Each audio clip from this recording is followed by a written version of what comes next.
Graça e paz da parte do nosso Deus e do nosso Senhor Jesus Cristo.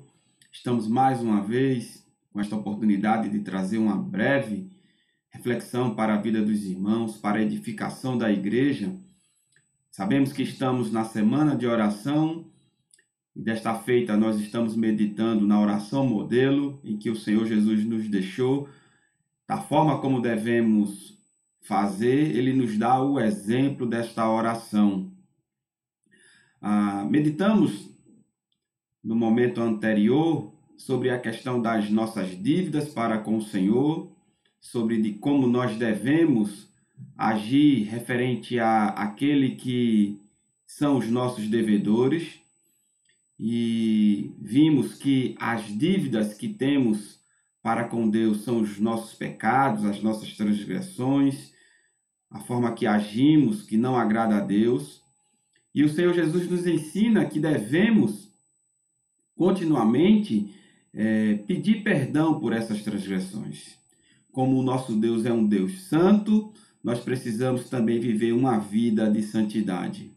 E como nós não conseguimos chegar a essa excelência, vimos também que a partir de Cristo é que temos esta oportunidade, né? Temos essa graça de pedir perdão ao nosso Deus e a partir de Cristo ele aceitar essa nossa ação, assim caminharmos de acordo com a sua vontade.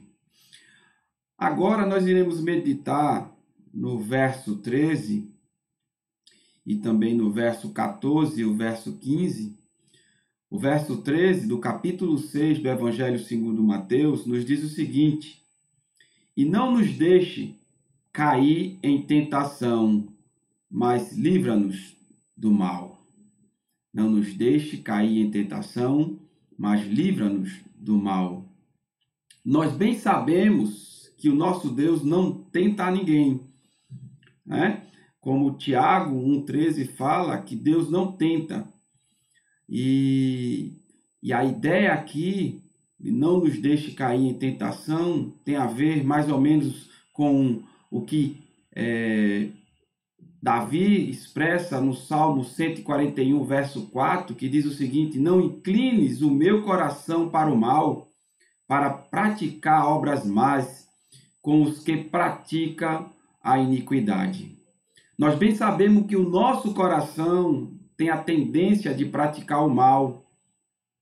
E dentre essa questão, não só o nosso coração, mas também o nosso adversário, ele também, como a palavra de Deus fala, que ele brama como leão, tentando tragar aqueles que assim Deus permite.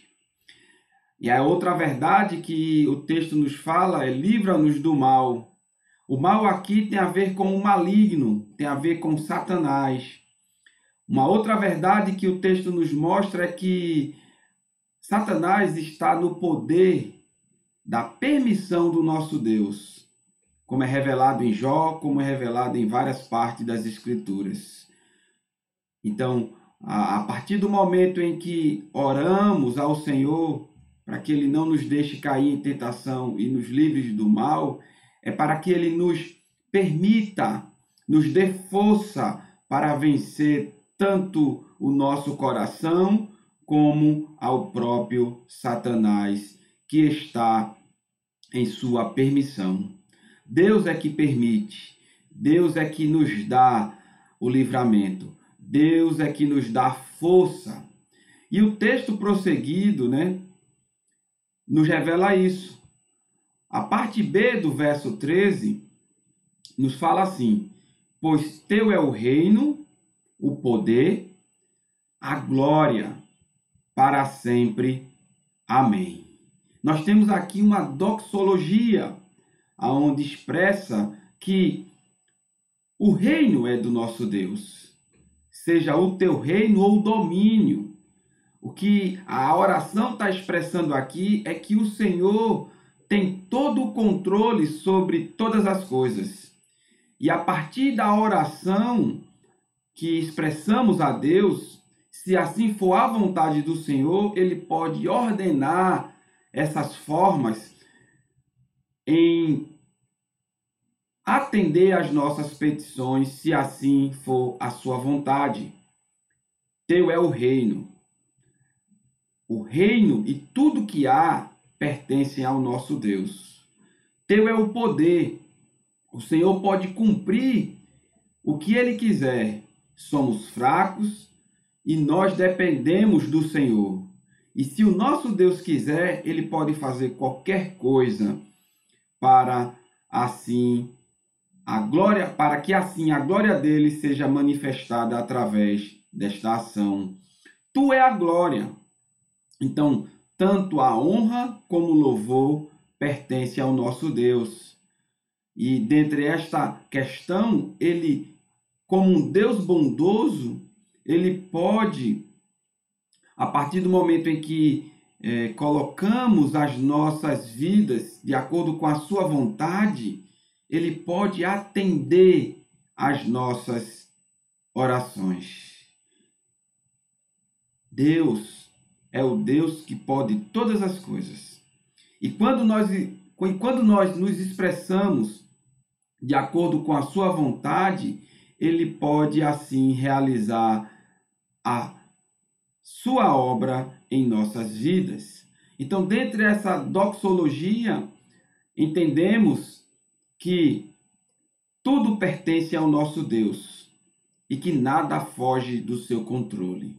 Mas, mesmo sabendo que tudo pertence a Ele, a oração nos ensina que devemos ir a Ele com as nossas petições, com as nossas dívidas e com as nossas ações. O texto continua, o verso 14 nos diz assim: porque se perdoardes os homens as suas ofensas, também vosso Pai celeste vos perdoará. Se, porém, não perdoardes os homens as suas ofensas, tampouco vosso Pai perdoará as vossas ofensas. Nós temos aqui um apêndice, da oração que se expande da frase do verso 12. Assim como nós temos perdoado os nossos devedores. E aqui o Senhor Jesus, mais uma vez, nos coloca como uma ação. Veja, Deus não pode perdoar as ofensas daqueles que me ofenderam. Então, quem pode perdoar somos nós. Então, ele exige, mais uma vez, que como o Senhor Jesus nos ensina que devemos perdoar não só 7, mas 70 vezes 7, nós devemos também caminhar com esse espírito de compaixão, esse espírito de piedade, esse espírito onde o Senhor Jesus, como exemplo maior, nos revela, nós devemos também, sim, perdoar os nossos devedores. Nós temos aqui uma ação prática.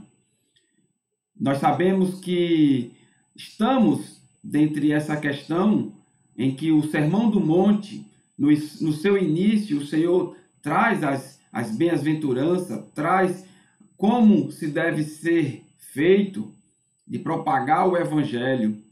E dentre o capítulo 6 ao capítulo 7, nós temos aqui uma ação prática. É por isso que no final do Sermão do Monte, o próprio Senhor Jesus diz assim, aquele que pratica essas palavras terá a sua vida alicerçada numa rocha. Vem os ventos, os mares, vem a tribulação e ele continuará de pé. Mas aquele que não coloca em prática essas palavras terá a sua vida alicerçada na areia. Vem a tribulação, vem os maremotos, vem as dificuldades da vida e altamente é destruída porque não tem uma base, a palavra de Deus como regra de fé e prática. Meus irmãos, devemos ter como base a oração. A oração precisa fazer parte da vida do cristão.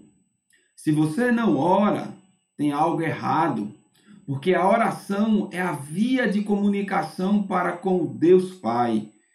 Como o Senhor Jesus nos ensinou, devemos continuamente orar. Devemos todo tempo, toda hora, orar. Pedir a Deus orientação. E que Deus tenha misericórdia. Que Deus exerça a sua graça sobre nossas vidas.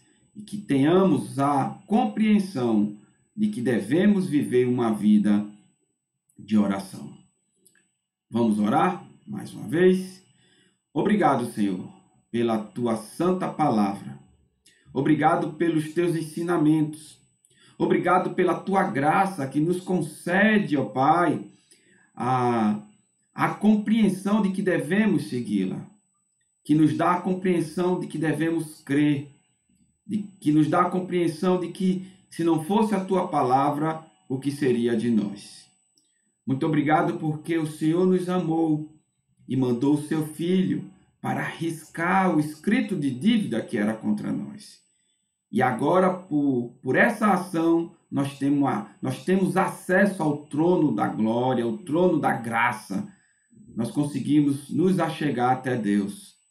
E que o Senhor nos ajude a orar de acordo com a tua vontade e com o teu querer.